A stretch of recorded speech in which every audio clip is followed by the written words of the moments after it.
নরসিংদীতে শীতকালীন সবজির চাষ শুরু হলেও বাজারে এখনো স্থানীয় সবজির সরবরাহ দেখা যায়নি।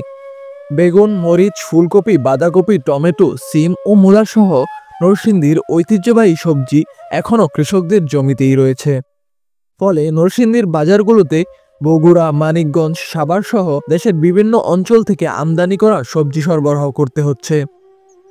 এই আমদানি নির্ভরতার কারণে সবজির দাম তুলনামূলকভাবে বেশি থাকায় সাধারণ ভোক্তারা কিছুটা ভোগান্তিতে পড়েছেন। তবে স্থানীয় কৃষকরা জানিয়েছেন, শীতকালীন সবজি চাষে তারা মাত্র হাত দিয়েছেন। এসব সবজি বাজারে আসতে আরো প্রায় 2 মাস সময় লাগবে। এখন যে সবজিগুলি আসতেছে এইগুলি সবজিগুলি বাইরের থেকে আমাদের দেশে তা উঠতে আরো মাসের সময় লাগবে। যে আপনি তো আসছেন আমাদের এলাকায়, তো আমাদের যে সবজি বাগানগুলো আছে এই বাগানগুলা মাত্র করা হয়েছে, মাত্র 2 মাস বয়স। এগুলা সবজি উঠতে উঠতে আরো প্রায় 1 মাস একখানের মতো সময় লাগতে পারে।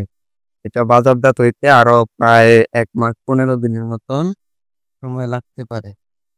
এই বিষয়ে নরসিংদীর স্থানীয়রা মনে করছেন, নরসিংদীর সবজির গুণগত মান সবসময় প্রশংসিত হওয়ায় বাজারে অর্থনীতিতে বড় ধরনের কোনো প্রভাব পড়বে না। শীতের একান সবজি নরসিংদীর বাজারে দেরিতে ওঠায় স্থানীয় বাজারে তেমন একটা প্রভাব ফেলবে না বলে আশাবাদী। কারণ নরসিংদীর সবজির যে গুণগত মান সেটি সবসময় অন্যান্য জায়গার থেকে ভালো। যার ফলে বর্তমানে সবজির যে চাহিদা সেটা বাইরে থেকে পূরণ হচ্ছে।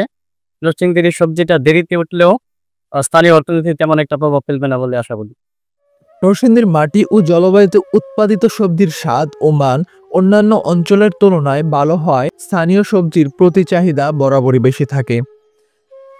কৃষকরাও জানিয়েছেন, আধুনিক পদ্ধতি ব্যবহার করে সবজি চাষ করা হচ্ছে, যা ফসলের মান উন্নত করবে। শীতকালীন সবজির মৌসুম শুরু হলে বাজারে নরসিংদীর সবজির প্রাধান্য আগের মতোই থাকবে বলে তারা আশাবাদী। ফলে নরসিংদীর সবজির বাজারে অর্থনীতিতে তেমন কোনো নেতিবাচক প্রভাব পড়বে না বলে ধারণা করা হচ্ছে।